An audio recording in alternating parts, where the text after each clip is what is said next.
நண்பர்களுக்கு வணக்கம். விஜய் அவர்கள் வேட்புமனு தாக்கல் பண்ணிட்டாரு பெரம்பூரில். அடுத்து திருச்சிக்கு பண்ண போகிறாரு. சரி, என்ன நடந்துட்டு இருக்கு என்ன ஏதுன்னு பார்த்தா, விஜயனுடைய வேட்புமனுவில் அத்தனை குளறுபடிகள், அத்தனை பிரச்சனைகள், அத்தனை கேவலமான விஷயங்கள் நடந்திருக்கு. அதுக்கப்புறம் அவருடைய வேட்பாளர்கள் தேர்வு எடுத்துக்கிட்டிங்கன்னா அது அதை விட கொடூரமாக கேவலமாக இருக்குது. அதாவது என்ன, இவர் கேவலமானவர் நமக்கு தெரியும், நம்ம பல இடங்களில் பேசியிருக்கோம் வச்சுருக்கோம். ஆனால் நம்ம நினச்சதை விட கேவலமாக இருப்பார். நான் நினச்சதே அது இப்போ ஒவ்வொன்றும் பார்க்கும்பொழுது தெரியுது. ஒன்றும் இல்லை, தன்னுடைய மகளுக்கு கடன் கொடுத்தது கூட எழுதி வச்சுருக்காரு.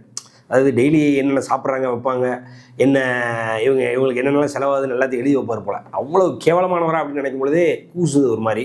நம்ம இந்த அளவுக்கு வர கேவலமானவர் நினைக்கல. திவ்யா சாஷா அவர்களுக்கு 4 லட்ச ரூபா கடன் கொடுத்துருங்கன்னு எழுதி வச்சிருக்காரு. அதே மாதிரி பார்த்திங்க அப்படின்னா அவருடைய மகனுக்கு கடன் கொடுத்து எழுதி வச்சிருக்காரு. எல்லாம் கடன் அப்படின்ற கணக்கில் இது எல்லாத்தையும் எழுதி வச்சிருக்காரு. மகனுக்கு 8,78,000 கடன் கொடுத்துருக்குன்னு எழுதி வச்சிருக்காரு. பெத்த அம்மாவுக்கு கடன் கொடுத்தேன் அப்படின்னு எழுதி வச்சிருக்காரு. 87,12,000. அதே மாதிரி பார்த்திங்க அப்படின்னா சந்திரசேகர் ஐயா அவங்க டேடிக்கு 3,02 லட்ச ரூபா கடன் கொடுத்துருக்காரு போல். சங்கீதா அவருடைய மனைவிக்கு 12,60,00,000 கடன் கொடுத்துருக்காரு போல இருக்குது. இது எப்படி இருக்குன்னா, அவங்க இடையில டைவர்ஸ் ஃபைல் பண்ணாங்க இல்லையா. அவங்க டைவர்ஸ் ஃபைல் பண்ண உடனே அவங்க ஜீவனாம்சம் எப்படி எதிர்பார்ப்பாங்க இல்லையா, அதில் இது இவ்வளோ அமௌண்ட் நான் அவளுக்கு கடனே கொடுத்துருக்கேன் அப்படின்ற மாதிரி காட்டணுன்றதுக்காக பண்ணியிருக்காரா. ஏன்னா இப்போ அவங்க ஆட்டோமேட்டிக்காக பசங்களை கஸ்டடி கேட்பாங்க இல்லையா. பசங்க கஸ்டடி என்ன 2 பேரும் மேஜர்ஸ் தான், இனிமேல் கஸ்டடின்றது கிடையாது. இருந்தாலும் பசங்களும் அப்பா கூட இருக்க மாட்டேன்றாங்க. ஸோ அதனால் அவங்களுக்கு செலவு பண்ணதை ஃபுல்லாமே இந்த ஆள் லிஸ்ட் எடுத்து கணக்கு வச்சு அதை ஃபுல்லாக கடன், இந்த கடனை என் மகனும் எனக்கு திருப்பி தரணும் அப்படின்னு சொல்லி எழுதியிருக்கான். எவ்வளவு மோசமானவனாக இருந்தால் இன்றைக்கி இப்படி இருப்பான் நீங்கள் யோசிச்சுக்கோங்க. அதாவது நீங்கள் பண்ணுவீங்களா, உங்கள் பையனுக்கு நீங்கள் செலவு பண்ணதை கடன்ற கணக்கில் நீங்கள் எழுதுவீங்களா? அவ்வளவு மோசமானவனா ஈனமானவனா நீங்கள் இருப்பீங்களான்னு யோசிச்சுக்கோங்க. இதுதான் உங்கள் விஜய். வீட்டுக்கு வீடு இருக்கான்றாங்களே, இந்த வீட்டுக்கு ஒரு விஜய் இருப்பான்றாங்களே, இப்படி கேவலமான மனுஷன் வீட்டுக்கு ஒருத்தன் இல்லைன்னா தான் தமிழ்நாடு விளங்கும். அப்படிப்பட்ட ஒரு விஜயை நீங்கள் அந்த தொகுதியிலே ஜெயிக்க வைக்கக்கூடாது, பார்த்துக்கோங்க. ஜெயிக்க வச்சிங்கன்னா அதை விட கேவலம் வேறு எதுவுமே இல்லை அப்படின்றதான் உண்மை. ஒன்றும் இல்லை, இன்றைக்கெலாம் அவன் கடன் வாங்கி பொண்டாட்டி பேரில் சொத்து வாங்குறான். இன்றைக்கி வீடு வாங்குறாங்க எப்படின்னா, ஹோம் லோன் போட்டு அதை இவனும் பொண்டாட்டியும் சேர்ந்து கஷ்டப்பட்டு கட்டி அதை பொண்டாட்டி பேரில் ஒரு சொத்தாக மாற்றுறாங்க. இந்த ஆள் கல்யாணம் ஆகி 25 வருஷம் ஆகுது. கல்யாணம் ஆகி 25 வருஷமாக மனைவி பேர்லேயும் பையன் பேர்லேயும் பொண்ணு பேர்லேயும் ஒரு சொத்து கூட வாங்காம வச்சுருக்கான். எவ்வளவு, அதாவது உச்சத்தில் இருக்கேன், 1000 கோடி சம்பளம், 2000 கோடி சம்பளம், 1500 கோடி, 500 கோடி, இஷ்டத்துக்கு. நான் சொல்கிறதுலாம் சும்மா இல்லை. இந்த இவங்க ஃபேக் ஐடியை போட்டு ஊருக்குள்ள ஏமாற்றினாலே இந்த மடக்கு ஊதிகள் அவங்கள சொல்லலை. நான் சொல்கிற தலைமை, அதாவது தாவேக்காவினுடைய தலைமை இடத்தில் இருக்கக்கூடிய, தலைமை பீடத்தில் இருக்கக்கூடிய மடக்கு ஊதியில என்ன பேசுகிறாங்க அப்படின்னா, ஐயா செங்கோட்டையன் போன்றவர்கள், ஐயா ஆதவர்ஜனா போன்றவர்கள் என்ன பேசுகிறாங்க அப்படின்னா, எங்கள் தலைவர் 1000 கோடி விட்டு வந்திருக்காரு, எங்கள் தலைவர் 500 கோடி விட்டு வந்திருக்காரு, எங்கள் தலைவர் 2000 கோடி வருஷத்துக்கு விட்டு வந்திருக்காரு, ஆச்சா உச்சான்றானுங்க. ஆனால் அவ்வளவு வருமானம் கூட ஒரு சொத்தை கூட அப்பா பேர்லேயும் பொண்ணு பேர்லேயும் மகன் பேர்லேயோ பொண்டாட்டி பேர்லேயோ சேர்த்து வைக்காத ஒரு நபரை எவ்வளவு செல்ஃபிஷான ஆளாக இருந்திருக்கான் பாருங்க இந்த விஜய். இதையும் நீங்கள் புரிஞ்சுக்கோங்க. அதுக்கப்புறம் ஒன்றும் இல்லை, அதாவது நீ செல்ஃபிஷோட எக்ஸ்டெண்ட் அப்படின்றது ஒன்று இருக்கு இல்லையா. எவ்வளோ எக்ஸ்டெண்டுக்கு ஒருத்தன் போவேன் செல்ஃபிஷ் அப்படின்னா, TVS Excel bike, TVS Excel நம்ம பார்த்துருப்போம், போவோம் ஊரெல்லாம் பார்த்துருப்போம், கிராமங்களில் இன்னும் இருக்குது, நகரங்கள்லாம் இப்போ யாரும் வாங்குறது கூட இல்லை. அதை இருந்தாலும் வாங்கியிருக்கான், ஒரு 65,000 கொடுத்து வாங்கியிருக்கான். அதை கூட இவன் மாதிரிலாம் வாங்கியிருக்கான். அப்போ பார்த்துக்கோங்க. அதாவது ஒரு டிவிஎஸ் எக்ஸலை கூட நம்பி நம்ம வீட்டுக்காரன், நம்ம வீட்டில் இருக்க அப்போ ஆளுங்க பேரில் வாங்கக்கூடாதுன்னு நினைக்கிறேன். இவன் எவ்வளவு மோசமான ஆளாக இருப்பான்றதை நீங்கள் தெரிஞ்சுக்கணும். ஒவ்வொரு கடனையும் எழுதி வச்சுருக்கான். அதனால் இவனை இதுக்கப்புறமும் வளர விடணுமான்றதை நீங்கள் யோசிச்சுக்கோங்க. அது இல்லாமல் பார்த்தீங்க அப்படின்னா இன்னும் பல குளறுபடிகள் பார்த்தீங்க அப்படின்னா, அதாவது 5 ஆண்டுகள் விஜயனுடைய உச்சகட்ட வருமானம் இவன் என்ன சொல்கிறாங்க, அதாவது ஆதவர்ஜனா என்ன சொல்கிறான், 500 கோடி இவருக்கு வருஷத்துக்கு சம்பளம் அதை விட்டு வந்திருக்காரு அப்படின்றான். அதே மாதிரி இன்னொரு இடத்துல அவன் தான் மாற்றி பேசுவானே, நம்ம ஏற்கனவே பல வீடியோவில் பேசிட்டோம் பார்த்துட்டோம். இன்னொரு வீடியோவில் அவனே 1000 கோடி சம்பளம் ஒரு வருஷத்துக்கு அதை விட்டு வராரு அப்படின்னா, இடையில ஒன்றுமே தெரியாது இந்த இவரும் உள்ளே புந்துக்கிட்டு, யார் நம்ம செங்கோட்டையன் உள்ளே புந்துட்டு அவர் ஒரு மேடையில் பேசும்போது ஒரு வருஷத்துக்கு 500 கோடி சம்பளத்தை விட்டுட்டு உங்களுக்காக தான் வராரு அப்படின்னு பேசினான். ஆனால் இவர் சம்பளம் எவ்வளோன்றது இன்றைக்கி வேட்புமனு தாக்கல் பண்ணணும். வேட்புமனு தாக்கல் பண்ணும்போது என்னன்றது ஒரிஜினலாக போட்டு தான் ஆகணும். எல்லாம் வெளியில் வந்துருச்சு. 2020-21 8,04,00,000 இதுதான் இவருடைய வருமானம். 8,04,00,000. 2021 22 237 கோடி, 2022 23 198 கோடி, 2023 24 105 கோடி, 2024 25 184 கோடி. இவ்வளவுதான். லியோக்கு 300 கோடி வாங்கினாரு, கோட்டுக்கு 400 கோடி வாங்கினாரு. இது பூரா ஃப்ராடு. இவனுக்கு ஃப்ராடுன்னு நான் சினிமா பேசும்பொழுதே பல இடங்களில் பேசிட்டேன், இன்னைக்கு அரசியல் பேசிக்கிட்டு இருக்கேன். ஸோ அதனால ஃப்ராடுகளின் உச்சகட்டம் அப்படின்னா இந்த தாவேக்காவுடைய மடக்கு ஊதிகள் தான், இந்த தற்கூரிகள் தான். அவனை எதை சொன்னாலும் எப்போ சொன்னாலும் நம்பாதையே மாற்றி மாற்றி பேசுவானுங்க. அதை தவிர அவனுக்கு வேறு ஒன்றுமே இல்லை. இதனுடைய உச்சத்தை சொல்கிறேன் பாருங்க. நேற்று அதாவது நம்ம ஆதவர்ஜுனா நேற்று ஒரு இடத்துல பேசும்போது அழுதுகிட்டு இருக்கான். என்னடா இருந்தாலும் அழுதுகிட்டு இருக்கானே, அவ்வளோ ஈஸியாக அழமாட்டானே. நேற்று ஒரு பரப்புரை எங்கே இருந்து, அதாவது வில்லிவாக்கத்தில் ஆதவர்ஜுனா வந்து இப்போ நிற்கிறாப்புல. அந்த இடத்துல நிற்கும் பொழுது ஒரு இடத்துல கண்ணு கலங்க, கண்ணு வெதும்ப அழுதுகிட்டு இருக்கான். என்னடா சொல்லிட்டு இருக்கான் அப்படின்னு பார்த்தா, என்னுடைய அம்மா ஜாதி வெறியர்களால் கொல்லப்பட்டார். எப்படி? இவனுடைய அம்மா ஜாதி வெறியர்களால் கொல்லப்பட்டார். அதே நேரத்தில் காசு இல்லாமல் எங்கள் அம்மா வந்து என் கண்ணு முன்னாடியே வந்து அதாவது தற்கொலை பண்ணதை என் கண்ணால் நான் பார்த்தேன் அப்படின்னு சொல்லிக்கிட்டு இருக்கான். யார்? இந்த வில்லிவாக்கத்துக்கு வேட்பாளராக, தாவேக்கா வேட்பாளராக அறியப்பட்ட இந்த நெட்டையன் யார்? ஆதவர்ஜுனா சொல்லிக்கிட்டு இருக்கான். இன்னொரு சைடு அப்படியே இன்னொரு வீடியோ, அது பார்த்தீங்கன்னா திலகவதி ஐபிஎஸ். திலகவதி ஐபிஎஸ் யாருன்னா இந்த ஆதவர்ஜுனாவுக்கு ஒரு சித்தி. இந்த ஆதவர்ஜுனா யார் அப்படின்னா திலகவதி ஐபிஎஸ்னுடைய அக்கா மகன் தான் ஆதவர்ஜுனா. திலகவதி ஐபிஎஸ் ஒரு இடத்துல உட்காந்து ஒரு கலாட்டால ஒரு சேனலில் ஒரு தம்பிகிட்ட பேட்டி கொடுத்துட்டு இருக்காங்க. என்ன சொல்கிறாங்க அப்படின்னா, எங்கள் அக்கா வந்து மாமியார் பிரச்சனையினால இறந்து போயிட்டாங்க, மாமியாருக்கு எங்கள் அக்காவுக்கும் சரியாகாதனால அதை ஹேண்டில் பண்ண முடியாதனால எங்கள் அக்கா இறந்து போயிட்டாங்கன்னு அவங்க சொல்கிறாங்க. யார்? திலகவதி ஐபிஎஸ் ஒரு பேட்டியில் சொல்கிறாங்க. இவன் என்னடான்னா ஜாதி வெறியர்களால், ஜாதி பாகுபாட்டினால், அதே மாதிரி வறுமையினால் எங்கள் அம்மா இறந்துட்டாங்க அப்படின்னு இவன் பேசிக்கிட்டு இருக்கான். அம்மாவினுடைய இறப்பையே மாற்றி பேசுகிற இவன் எப்படி மக்களுக்கு நியாயமாக இருப்பான், எப்படி மக்களுக்கு உண்மையாக இருப்பான்? அதுதான் நீங்கள் பேசணும். திலகவதி ஐபிஎஸ் யாருன்னா இவங்களுடைய சித்தி, ஆதவர்ஜுனாவோட சித்தி. அவங்க உட்காந்து போய் சொல்லணுன்ற அவசியம் இல்லை. அது இல்லாமல் அவங்க எப்போவோ பேசிட்டாங்க அதை. இவன் இப்போ ஊரே ஏமாத்திட்டு அழுதுகிட்டு இருக்காங்க. ஓன்னு அழுதுகிட்டு இருக்கான். ஏன்னா நீ அழுது நடிக்கிறதுக்கு உங்கள் அம்மாவே வேறு மாதிரி சாகடிப்பியாடா. அப்புறம் நீ நாளைக்கு எங்களெல்லாம் சாகடிக்க மாட்டேன். ஏற்கனவே 41 பேரை சாகடிச்சு 41 பேரை கொன்ன நீ மறுபடியும் வந்து இதே மாதிரி அழுது ட்ராமா போட மாட்டேன்ற என்ன நிச்சயம்? நேற்று பார்த்தீங்க அப்படின்னா, அதாவது இவன் அந்த பேசுகிறான், அந்த அழுது பேசிக்கிட்டு இருக்காங்க. அதுக்கு முன்னாடி மேலே ஏறி ஒரு சீனை போடுறான். பாட்டில் எறிகிறாங்க எங்கள் மேலே, திமுகவினுடைய குண்டர்கள் பாட்டில் எறிகிறாங்க, வைக்கிறாங்க. இதை வந்து யாருன்னு போலீஸ்காரங்க கண்டுபிடிக்கல அப்படின்னா நான் அந்த இடத்த விட்டே போக மாட்டேன், வைக்க மாட்டேன் அப்படின்னு சொல்லி அதில் ஓவராக ஆக்டிங் பண்ணி மாட்டிக்கிட்டேன். என்ன பண்ணிட்டான் அப்படின்னா, அதாவது மேலே 2 பேர் நிற்கிறாங்க, அவங்க தான் பாட்டில் தூக்கி எங்கள் பெண்கள் மேலே எரிஞ்சிக்கிட்டு இருக்காங்க, பெண்களுக்கு காயமாகுது, வைக்கிது அப்படின்னு சொல்லி அந்த காயங்களை பார்த்தா இப்போ ஆன மாதிரி தெரியல. அந்த காயங்கள் வந்து பாட்டில் எரிஞ்ச ஆன அளவுக்கு இல்லை. அது ஒரு பிரச்சனை. மூன்றாவது என்னன்னு பார்த்தீங்க அப்படின்னா, அவனே சொல்கிறான். என்ன சொல்கிறான் அப்படின்னா, இவங்க சொல்லுவாங்க நாங்கள் 2 பேர் குடிச்சிட்டு இருந்தோம், எங்களுக்குள்ள சண்டை வந்துருச்சு, அதனால தான் பாட்டில் கீழே போட்டோம் அப்படின்னு போலீஸ்கிட்ட மாட்டதுக்கப்புறம் சொல்லுவாங்க அப்படின்னு இவனே மேலே நின்று சொல்கிறான். சொல்லி வச்ச மாதிரி அந்த பசங்களை பிடிச்சிட்டு போலீஸ் போகுது.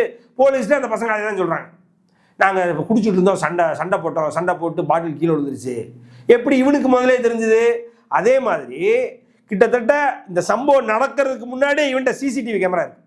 இதை சிசிடிவி கேமராவில் பதிவுகளோட தான் மேலே பேசுகிறான்னு காட்டுறான். அப்படி மேலே இருந்து எப்படி 20 நிமிஷத்துக்குள்ள இந்த சம்பவம் நடந்து முடிஞ்சதுக்குள்ள 20 நிமிஷத்துக்குள்ள எப்படி அந்த வீட்டினுடைய சிசிடிவி கேமராவுடைய ஃபுட்டேஜ் உங்கள் ஃபோனுக்கு வந்தது? எப்படி 20 நிமிஷத்துக்கு? இன்னைக்கு நடந்திருக்கு, நாளைக்கு நான் சிசிடிவி எடுத்து வச்சு நான் ஆதாரம் காட்டுறேன்னா பரவாயில்ல. நீங்களே பரபரன்னு ஒரு ஃபங்க்ஷன் நடத்த போகிறீங்க, அது தற்செயலாக நடந்திருக்கு, ரைட்டு. 20 நிமிஷத்துக்குள்ள அந்த சிசிடிவி ஃபுட்டேஜ் உங்கள் ஃபோனுக்கு எப்படி வந்தது?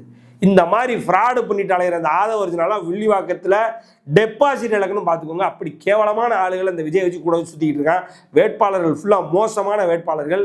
ஒரு எடுத்துக்காட்டுக்கு சொல்லணும்னா, அதாவது இந்த விஜயினுடைய வேட்பாளர், ஒரு வேட்பாளர் பார்த்தீங்கன்னா நம்ம பூந்தமல்லி ஏரியாவில் அவன் தான் வேட்பாளராக போட்டிருக்காங்க. அவன் மேலே 6 பாலியல் வழக்கு இருக்குது, அதாவது 6 பிரிவுகளில் வழக்கு இருக்குது. அவன் பேர் பார்த்தீங்கன்னா பிரகாஷம் அப்படின்னு சொல்லி. அவன் கிட்டத்தட்ட ஒரு பெண்ணுக்கு பாலியல் சீண்டல், யாருக்கும் இல்லை, தாவேக்காவினுடைய ஒரு பெண் நிர்வாகிக்கு பாலியல் சீண்டல் கொடுத்துருக்கான்.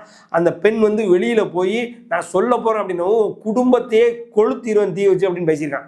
இவன் பேர் பிரகாசம். இவன் யாருன்னா பூந்தமல்லியினுடைய தாவேக்கா வேட்பாளர். அதே மாதிரி பார்த்தீங்கன்னா சரி, இதாவது ரைட்டு. ஏன்னா அந்த கட்சியில் எல்லாருமே காஜி பிடிச்சி தான் அலைஞ்சிட்டு இருக்கான். அது வேற கதை. வாய்ஸ் ஆஃப் சரத் அப்படின்னு ஒருத்தர் இருக்கான்.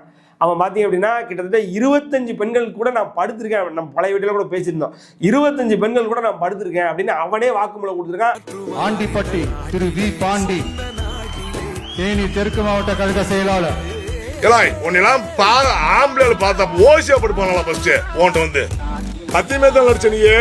அப்புறம் வந்து கட்டி பிடிச்சி போட்டு கையில பீர் பாட்டிலோட சீட்டு குடிச்சு வாக்கல உவா வச்சு வேற வச்சு வாயில் வச்சு ஊறி அவன் கள்ள நோட்டு அடிச்சிருக்கான். அது வந்து இந்த சொல்லுவதெல்லாம் முன்வையில அவனே உட்காந்து பேசியிருக்கான். என் பொண்டாட்டி கள்ள நோட்டுக்கு பேப்பர் வாங்கிட்டு வருவா, நான் வந்து பிரிண்ட் மட்டும் மைய வச்சு பிரிண்ட் மட்டும் அடிச்சு கொடுப்பேன், நாங்கள் கள்ள நோட்டு அடிப்போம் அப்படின்னு சொல்லி சொல்லுவதெல்லாம் உண்மை டிவிலே பேசுகிறாங்க.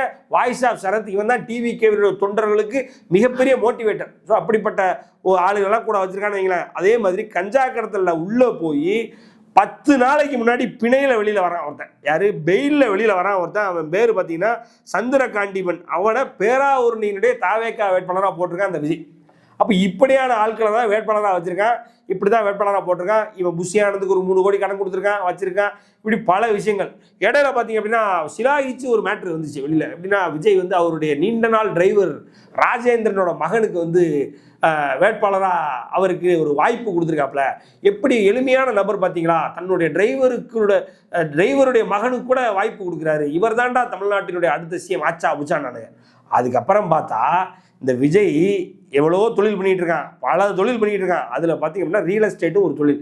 விஜய் வந்து ஒரு real estate company Jayanagar private limited அப்படின்ற ஒரு ரியல் எஸ்டேட் கம்பெனியினுடைய எக்ஸிக்யூட்டிவ் டைரக்டர். அவன் ரியல் எஸ்டேட்டும் பண்ணிட்டு இருக்கான். அந்த ரியல் எஸ்டேட் கம்பெனியோட இன்னொரு டைரக்டர் யாருன்னா இவன் இந்த டிரைவர்னு ஒருத்தர் கூட்டம் தானே விஜய்க்கு நீண்ட நாள் டிரைவர்ன்ற அந்த ராஜேந்திரன். அவன் பேர் இந்த ஜெயாநகர் பிரைவேட் அது ரியல்டர்ஸ் பிரைவேட் லிமிடெட் அப்படின்ற இந்த கம்பெனியில் ஒரு டைரக்டராக இருக்குது. எப்படி உன் டிரைவர் எப்படிப்பா அந்த கம்பெனிக்கு டைரக்டராக மாறினா? அப்போ அந்த கம்பெனிக்கு அவன் டைரக்டராக இருந்தானா அவன் மகனுக்கு நீ சீட்டு கொடுக்காம எப்படி இருக்க முடியும்? கொடுத்து தானே ஆகணும். அவன் கேட்பான்ல, நான் ரியல் எஸ்டேட் கம்பெனியோடைய டைரக்டராக இருக்கேன், என் மகனுக்கு சீட்டு கொடுத்து அவன் கேட்க மாட்டானா? கேட்பான்ல. அப்போ எவ்வளோ பெரிய நாடகத்தை பண்ணுறாங்க பாருங்க. அதாவது விஜய் வந்து இருக்கிற டிரைவருக்கு, அவருடைய நீண்ட நாள் டிரைவருக்கு கொடுக்குறாரு. அவர் பாருங்க எவ்வளோ பெரிய மாசு. நீண்ட நாள் டிரைவருடைய மகனுக்கு கூப்பிட்டு வாய்ப்பு கொடுக்குறாரு. அவன் நின்று அழுகிறான், இவன் நின்று அழுகிறான். அப்படி சீனா போகிறானுங்க. எப்படி அது அப்படியே கட் பண்ணி இங்கே வந்தால் அந்த டிரைவர்னு அறியப்படுகின்ற அந்த ராஜேந்திரன் என்கின்ற நபர் வந்து விஜயனுடைய கம்பெனியில் ரியல் எஸ்டேட் கம்பெனியில் அவன் ஒன்று டேரக்டர்ஸ். அப்போ அவன் மகனுக்கு நீ கொடுத்தா ஆகணும். இப்படிப்பட்ட ஒரு மிகப்பெரிய ஸ்கேமை அன்னைக்கு எக்ஸ்போஸ் பண்ணியிருக்கிறாங்க. இந்த விஜய் ஒரு one of the biggest scamsters, நல்லா புரிஞ்சுக்கோங்க. அதை விட இன்னொன்று பெருசாக பண்ணியிருக்காங்க. அந்த அனிதா இறப்புக்கு வந்து தூத்துக்குடியில் போய் அவன் பார்த்துட்டு வந்தான். யார்? விஜய் வந்து நைட்டோட நைட்டாக போய் மூஞ்சில் துண்டை கட்டிக்கிட்டு போய் பார்த்துட்டு வந்தான். ரைட்டு, எல்லாரும் சிலாகிச்சு இன்றைக்கும் பேசுகிறது அனிதாவுக்காக, நீட்டுக்காக எதிராக என் தலைவன் பேச வேண்டாம். அதே மாதிரி இப்போ கட்சி ஆரம்பிச்சதுக்கப்புறம் நீட்டு வேண்டாம், நீட்டை ஒழிக்கணும் வைக்கணும் அப்படின்னு இந்த முட்டாத்தற்கு இந்த திமுக எப்படி ஏமாற்றி உள்ளே வந்துச்சோ அதே மாதிரி இவனும் ஏமாற்ற பார்த்தான். ஆனால் அந்த அனிதா அவருடைய இறப்பு நீட்டுனால அதுலேருந்து ஒரு 6 மாதத்துக்குள்ள ஒரு கம்பெனியில் இன்வெஸ்ட் பண்ணியிருக்கான். அரியலூரில் கோகிலாம்பிகா அகாடமின்னு ஒரு கம்பெனியில் இன்வெஸ்ட் பண்ணியிருக்கான். 20 கோடி இன்வெஸ்ட் பண்ணியிருக்கான். அந்த கோகிலாம்பா அகாடமின்றது என்னன்னா நீட்டு கோச்சிங் கொடுக்குற கம்பெனி. எப்படி இது எப்படி எடுத்துக்கிறது? நீ நீட்டை வேணாம்ப, அப்புறம் நீட்டு கோச்சிங் கொடுக்குற கம்பெனிக்கு எதுக்கு இன்வெஸ்ட் பண்ணுற? எவ்வளவு கேவலமானவனா நீ இருக்க. நீ பாரு, நீ மக்களை எப்படி வேணாலும் ஏமாத்தலாம் நினைக்கிற இல்லையா?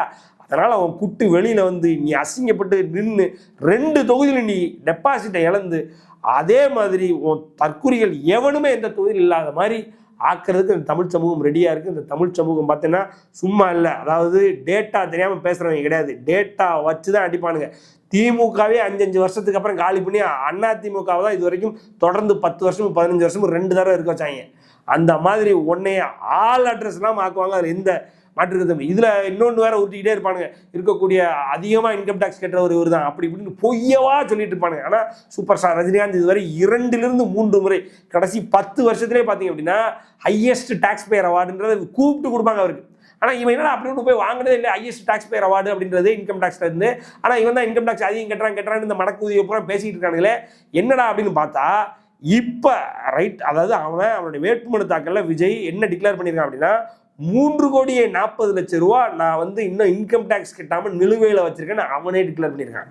அதாவது 2011-12 ஒரு 91,30,000 ரூபா, ஒரு 2015-16 ஒரு 88,90,000 ரூபா, 2015-16 ஒரு 1,50,000 கோடி, 2022-23 ஒரு 14,13,000 ரூபா இவன் கெட்டாமல் வச்சிருக்கான். ஒரு 3,40,00,000 ரூபாய் இன்கம் டேக்ஸ் ஃபைல் பண்ணாமல், இன்கம் டேக்ஸுக்கு பணம் கட்டாமல் நிலுவையில் வச்சிருக்கக்கூடியவன் தான் உங்கள் விஜய்.